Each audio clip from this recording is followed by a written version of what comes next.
Assalamualaikum warahmatullahi wabarakatuh. Salam sejahtera bagi kita semua. Kali ini kita akan kembali membahas mengenai soal SKB pedagogik ya. Materinya adalah prinsip penilaian.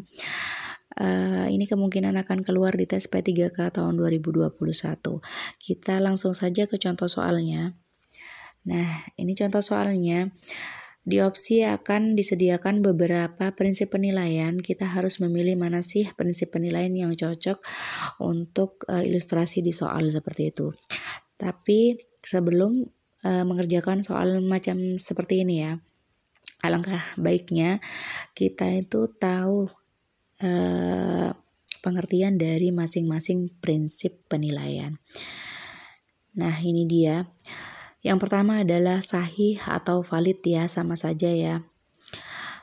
Artinya sama, yaitu penilaian didasarkan pada data yang mencerminkan kemampuan yang diukur. Jadi penilaian yang dilakukan harus mencerminkan kemampuan yang diukur. Misalnya, guru olahraga ingin menilai kemampuan renang siswa, yaitu dengan cara praktek renang, seperti itu. Itu baru bisa dikatakan mampu mencerminkan kemampuan yang diukur. Kita tidak mungkin mengukur kemampuan renang siswa dengan tes tertulis seperti itu ya. Selanjutnya adalah objektif. Objektif itu adalah didasarkan pada prosedur dan kriteria yang jelas. Biasanya di sini memakai rubrik ya. Jadi kalau pakai rubrik itu kriterianya kan jelas seperti itu, dan tidak dipengaruhi subjektivitas penilai. Nah, subjektivitas di sini maksudnya tidak dipengaruhi perasaan pribadi penilai seperti itu ya. Jadi bukan karena si A dekat dengan guru, walaupun si B lebih pintar, maka si A dikasih nilai yang lebih besar seperti itu karena dekat dengan guru, karena guru menganggap dia lebih rajin membantu menghapus papan misalnya, seperti itu. Nah, itu namanya tidak objektif, dipengaruhi oleh perasaan pribadi sang penilai seperti itu. Atau juga misalnya si A ini adalah keponakannya seperti itu ya. Sedangkan si B ini bukan, namun kemampuan si B ini lebih tinggi daripada si A, tapi si A diberi nilai yang lebih tinggi. Nah, itu juga termasuk tidak objektif seperti itu. Selanjutnya adalah adil. Nah, adil di sini artinya agak sulit membedakan ya antara adil dan objektif. Namun ciri-cirinya seperti ini. Kalau adil itu selalu mention atau menyebutkan tentang latar belakang agama, suku, budaya, adat istiadat, status sosial, ekonomi, dan gender. Ya, sebenarnya kalau objektif tuh kan bisa dibilang nggak adil ya. Tapi ciri-cirinya seperti itu. Kalau adil misalnya karena gurunya beragama Islam, jadi siswa yang beragama Islam itu dikasih soal yang lebih mudah. Nah, itu namanya nggak adil. Atau misalnya juga karena sama-sama dari suku Jawa, anak yang suku Jawa itu dikasih nilai yang lebih bagus daripada yang suku Batak misalnya. Padahal yang suku Batak itu lebih pintar seperti itu, atau lebih mampu lah, itu namanya tidak adil. Atau juga siswa perempuan diberikan soal yang lebih mudah daripada siswa laki-laki, itu juga tidak adil namanya ya, seperti itu. Atau juga misalnya anak menteri dikasih nilai yang lebih tinggi namun tidak sesuai kemampuan. Nah, itu namanya tidak adil. Selanjutnya adalah terpadu. Terpadu di sini artinya tidak dapat terpisahkan dari kegiatan pembelajaran. Jadi kita harus melaksanakan kegiatan pembelajaran dahulu, baru melaksanakan penilaian seperti itu. Jadi kita harus memberikan materi dahulu, menjelaskan dahulu, baru pada akhirnya kita harus memberikan penilaian. Jadi tidak langsung melakukan penilaian kepada siswa tanpa memberikan materi atau melaksanakan kegiatan pembelajaran. Selanjutnya adalah terbuka. Terbuka di sini sama dengan transparan. Jadi prosedur, kriteria, dan pengambilan keputusannya itu dapat diketahui oleh pihak yang berkepentingan. Misalnya mau ulangan, jadi kita kasih tahu dulu sama siswanya. Jadi nanti anak-anak ini diambil dari nilai kognitif ini 50%, 50%-nya lagi ini dari afektif dan psikomotorik seperti itu. Atau apalah kriteria-kriteria lain yang perlu diketahui. Jadi dikasih tahu duluan. Jadi seperti itu, namanya terbuka. Selanjutnya adalah menyeluruh dan berkesinambungan, atau sering juga dikatakan holistik seperti itu. Jadi ini sama ya. Jadi mencakup semua aspek kompetensi. Nah, aspek kompetensi itu kan ada 3, kognitif, afektif, psikomotorik. Jadi semuanya itu dinilai seperti itu, tidak hanya salah satu saja. Selanjutnya adalah sistematis. Jadi dilakukan secara berencana, bertahap, dan mengikuti langkah-langkah baku. Jadi tidak cuma dilakukan satu kali, jadi berkali-kali seperti itu ya. Misalnya bertahap juga, hari ini, beberapa hari lagi, seperti itu. Kalau beracuan kriteria, misalnya berdasarkan KKM, jadi harus ada kriteria yang jelas seperti itu. Misalnya KKM-nya pelajaran A ini adalah 65, seperti itu. Kalau akuntabel ini artinya dapat dipertanggungjawabkan seperti itu. Jadi jika ada siswa yang protes atau orang tua yang protes, loh kok anak saya dapat segini, ini dari mana? Nah, guru itu harus bisa mempertanggungjawabkannya. Jadi ini loh Bu, jadi harus dikasih tahu ya kepada orang tua, ini loh diambil dari ini, itu namanya akuntabel. Terus kalau ekonomis berarti penilaian yang efisien dan efektif dalam perencanaan, pelaksanaan, dan pelaporannya. Ini jarang banget keluar ya. Namun tidak ada salahnya untuk diingat-ingat juga. Ada juga edukatif atau mendidik ya. Jadi harus memotivasi peserta didik dan guru untuk menjadi lebih baik daripada sebelumnya ya, kedepannya lebih baik dan memperbaiki kualitas belajar mengajar seperti itu. Ada juga bermakna, jadi harus mempunyai arti manfaat yang dapat ditindaklanjuti oleh pihak lain, terutama pendidik, peserta didik, ortu, dan masyarakat seperti itu. Nah, sekarang kita langsung ke contoh soal. Silakan dibaca ilustrasinya ya. Lalu ini opsi-opsinya. Nah, kira-kira masuk yang mana nih? Silakan di-pause. Namun di sini saya akan langsung memberikan KJ-nya. Jadi KJ-nya adalah akuntabel ya. Kenapa? Karena sama seperti yang saya katakan sebelumnya, jadi ini bisa dipertanggungjawabkan seperti itu ya oleh guru. Jadi guru dapat menjelaskan kepada orang tua siswa, dari sini loh penilaiannya, dari sini loh kesalahan siswa seperti ini, seperti itu. Nah, ini dia adalah pengertian dari akuntabel. Soal nomor 2.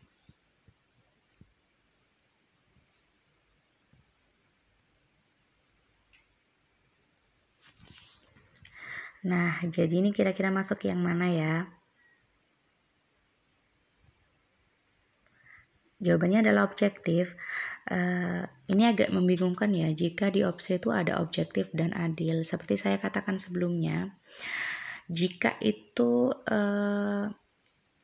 menyebutkan tentang gender, status sosial, agama, dan juga suku, seperti itu masuk adil. Sedangkan di sini kan karena keponakannya ya, jadi ini dipengaruhi oleh perasaan pribadi sang penilai seperti itu, karena keponakannya jadi dikasih nilai bagus seperti itu, padahal ada siswa yang lebih pintar. Nah, ini dia kenapa termasuk ke objektif.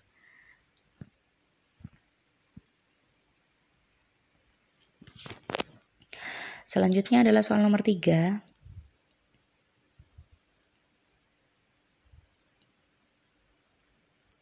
Nah, ini contoh soal yang ada 2 prinsip penilaian yang diminta seperti itu. Jadi ilustrasi itu ada 2, jadi diminta 2 prinsip penilaian yang harus dijawab seperti itu. Nah, harus di sini harus fokus mana yang diminta duluan. Jadi sesuai ilustrasi ya menyebutkannya. Jadi ilustrasi yang pertama ini adalah prinsip penilaian apa, yang kedua adalah prinsip penilaian apa. Nah, ini jawabannya adalah akuntabel dan valid. Jadi yang pertama adalah kan yang dimention adalah dipertanggungjawabkan. Jadi itu adalah termasuk akuntabel. Sedangkan yang kedua ini ilustrasinya adalah penilaian berdasarkan apa yang seharusnya diukur. Jadi itu adalah pengertian dari valid seperti itu. Jangan sampai kebolak-balik seperti itu. Karena di situ juga ada jawaban B yaitu valid dan akuntabel. Jadi harus diperhatikan urutannya. Soal nomor 4.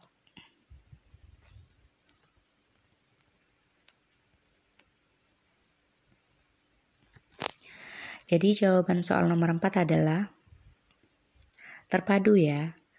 Terpadu itu penilaian tidak terpisah dari kegiatan pembelajaran. Jadi harus melaksanakan kegiatan pembelajaran dahulu, harus menyampaikan materi dulu, harus berkomunikasi dengan siswa dulu, baru melaksanakan penilaian seperti itu. Jadi itu adalah terpadu. Nah, kadang soal itu diminta ini masuk ke prinsip penilaian yang mana sih, atau melanggar prinsip yang mana sih seperti itu. Jadi harus fokus ya, yang diminta ini melanggar atau masuk ke prinsip yang mana. Nah, ini adalah pengertian dari terpadu.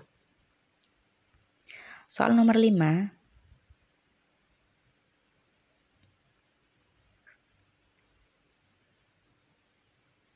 Jadi jawaban dari soal nomor 5 ini adalah terbuka ya. Kenapa terbuka? Karena di sini bukan siswa ya yang meminta. Pak Andi sebagai guru kelas 5 bersedia menjelaskan teknik penilaian tersebut kepada Bu Indah. Nah, Bu Indah di sini adalah kepala sekolah.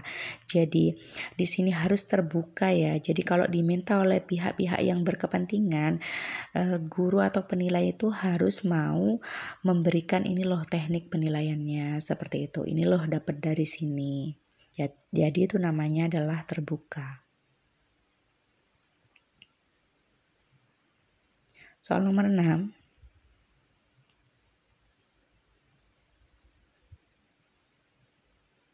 Jadi soal nomor 6 adalah, dan jawabannya adalah menyeluruh ya. Kenapa kok menyeluruh? Karena di sini Pak Dodi guru olahraga ingin menilai kemampuan anak atau siswa dalam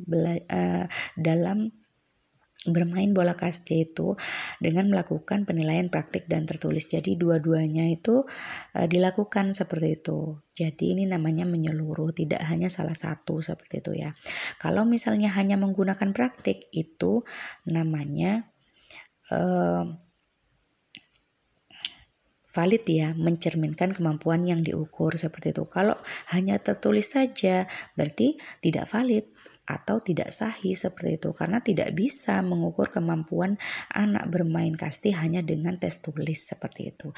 Jadi karena ini dilakukan keduanya, maka ini termasuk prinsip penilaian menyeluruh seperti itu. Selanjutnya nomor 7.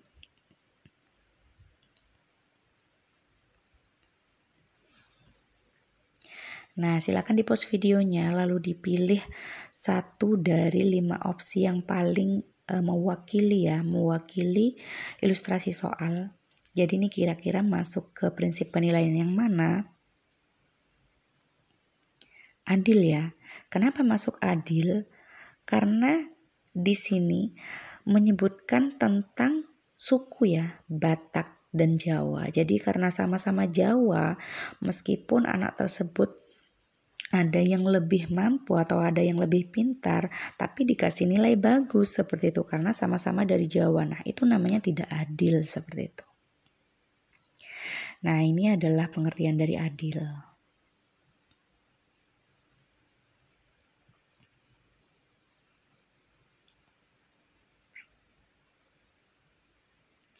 Soal nomor 8.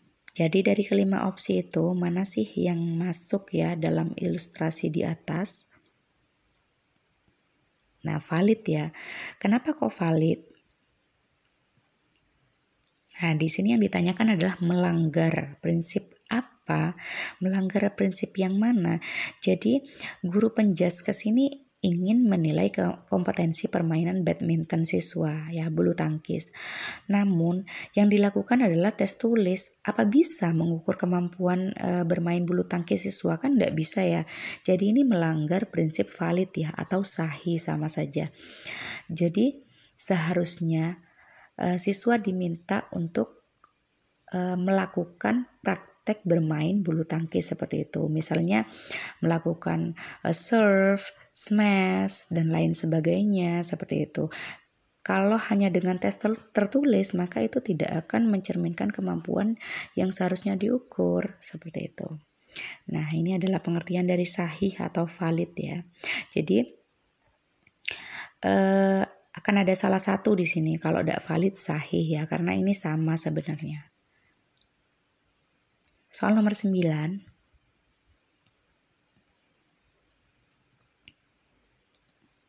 Nah, kira-kira ini masuk yang mana ya? Jadi jawabannya adalah bermakna di sini. Kenapa? Karena kita lihat di soal ya. Jadi di sini penilaian itu dilihat untuk digunakan untuk melihat seberapa besar keberhasilan suatu metode seperti itu. Jadi sebagai evaluasi untuk perbaikan ke depan. Jadi penilaian ini adalah bermakna seperti itu. Jadi bermanfaat sebagai evaluasi ke depannya agar menjadi lebih baik ya. Bagi guru dan juga peserta didik seperti itu.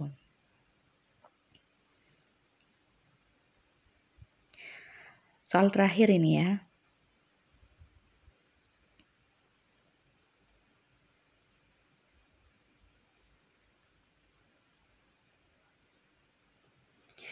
Nah, di sini jadi Vina ini dari nilai-nilainya kurang berprestasi lah ya dalam non akademik, dalam akademik kurang berprestasi. Namun dalam ekstrakurikuler futsal, nah ini mungkin futsal cewek ya, namanya Vina.